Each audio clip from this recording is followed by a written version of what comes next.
Northwest men versus Missouri Western. It's Chris Endow with a huge throwdown just before the half. Foul and one. He'd make a free throw. The Bearcats controlled this game throughout. We're up big at half.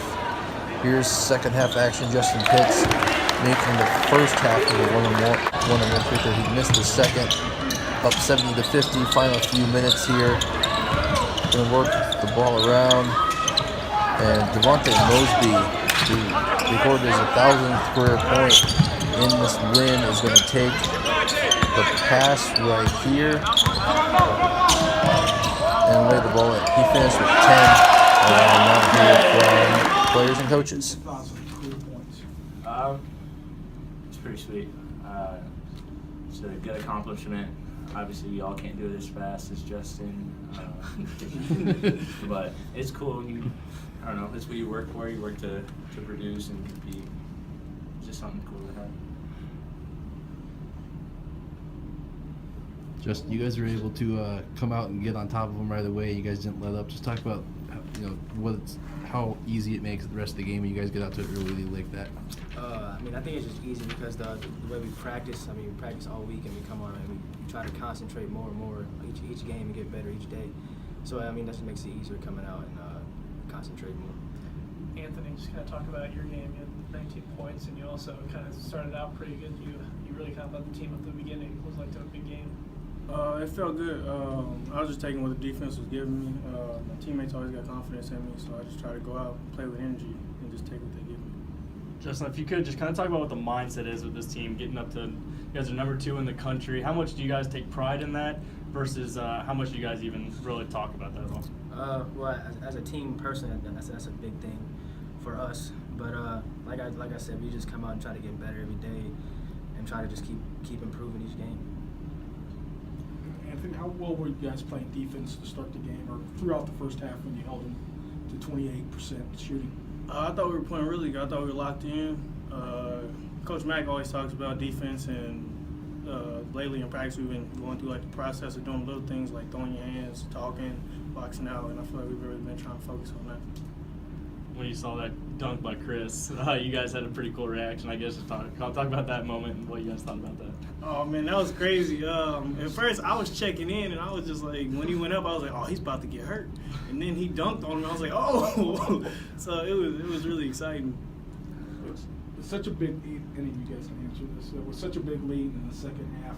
Was it hard to stay focused the whole second half because they did make a little run and got to 14, and when coach called timeout, then you guys got the lead right back up to 20. It's a game of runs. You can expect that from any team at any point, just to get it going, especially at a halftime. But we've had past games this year where we haven't been locked in out of halftime, so it was something. It was kind of like a chip on our shoulder to come out ready. What were your guys' biggest concern with Mo West coming in here? Like the number 1 or 2 things you wanted to make sure you stopped or accounted for? I want to account for their leading scorer, Clearman. He's kind of a volume shooter. And aside from that, just doing the little things like Woods is explaining, the little things of the process that Coach Mack always tries to remind us of. Justin, obviously a big football game here this weekend. You guys, so Central is kind of one of your guys' biggest rivals on the basketball court. How does it feel going into this weekend here up in Maryville? It should be a fun weekend in Maryville. You got the number 1 team in the nation playing here. I don't know who they're playing, but then you got UCM, which is us, always a good game, always a rival, other than Mo West. So it should be a fun weekend. Thanks, guys. And Coach, just talk about this win. It's always a big game when you play the rivals, but you guys kind of just seduced that in their first opening minutes. Just talk about the win over a rival. I think defensively we came out and were really concentrating and got the stops we needed to, took away their shooters. And then, after we got the big lead, I don't know what we were up, 18, 19, 20, somewhere in that range in that first half. I thought we coasted. I thought we got to about 85 and didn't go much above that. And we need to get to 100% a little more consistently. But, I thought defensively they did a pretty good job in that first half. They kind of muddy up the game and kind of clog things up. Second half, we exposed some of that and did a better job executing offensively.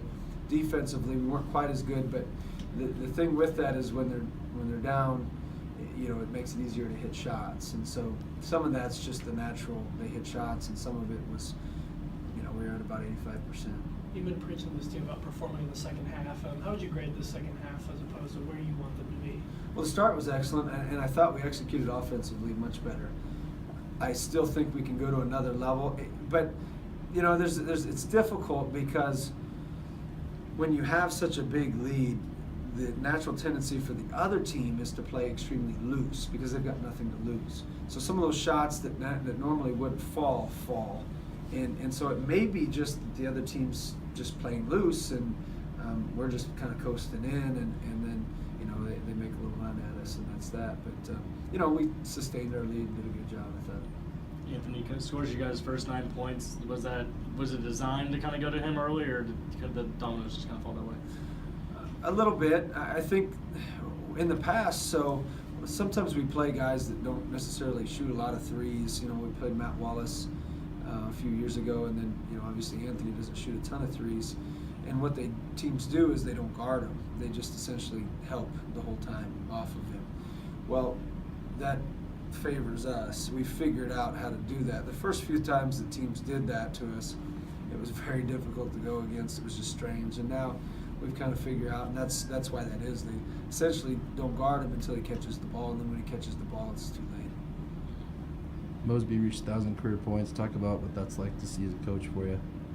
Oh, it's great. He's a special kid. Out of high school, we recruited him as hard as anyone that I've ever recruited, and we didn't get him. Went to William Jewell and had an excellent 2 years, and then really wanted to be challenged. And when we recruited him back, I told him, I said, I can't promise you the playing time that you would have had. I can't promise you anything because we've got guys ahead of you right now. But I can promise you that you will be made better competitively, meaning you're going to be challenged daily.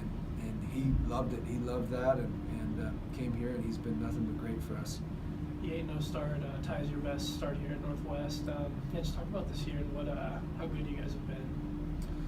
Well, we have a lot returning, and I think a lot of really good defenders returning. And so defensively, we're as good as we've probably ever been.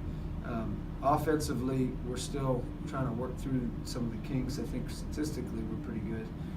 But just kind of getting that rhythm against different defenses and things of that nature. But yeah, kids have been good. They know what to expect. They know how to tackle the league, and it's always good to start. It's nice to start. The only difficult part is now figuring out what we're doing wrong while winning, and so that's a challenge for us as coaches. Getting up to number 2, what do you say to the kids as far as taking pride in that, embracing that, but also remaining focused on your guys' task at hand? Rankings are somewhat of a result, so we're trying to focus on the process, but there are particular goals that you want to aim for while you're embracing that process, and one of them is we would like to be number 1 in the country. And so rather than maintaining and hanging on to number 2, I'd like my kids to fight for number 1 and really go get something. I think when you become afraid to lose something that essentially isn't really, a ranking is just for recruiting. National, regional rankings are the ones that matter. It doesn't do a whole lot outside of just give us little goals that we can accomplish throughout. This is the start of a couple games here at home. What do you just say to Bearcat fans that want to come out to these games that they're going to go on holiday break, probably not come back to the games, but you obviously want them here? Well, Central in particular, that's a I guess you could call it another rivalry game. We've had a lot of battles with them in the past, and we need fans to come out. We want the huge environments that we've been getting, especially against Augustana, and much the same for this one. I think we'll have a big crowd for the football game, and we'd like a big crowd for the basketball game as well on Saturday. But the fans that have come have been cheering, they've been engaged, which is really nice, and you don't see that a lot at Division II.